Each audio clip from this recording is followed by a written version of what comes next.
post notifications not working properly on Threads app.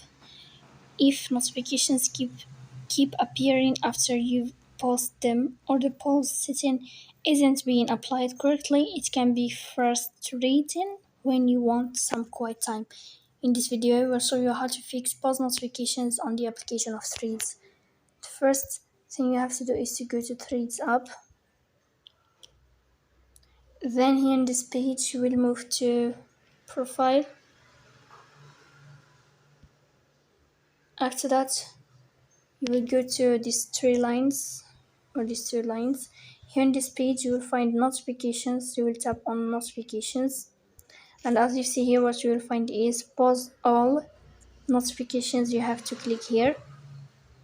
If this sign changed, then you will know how to pause all notifications on the application of Threads. So please don't forget to support us by like and subscribe.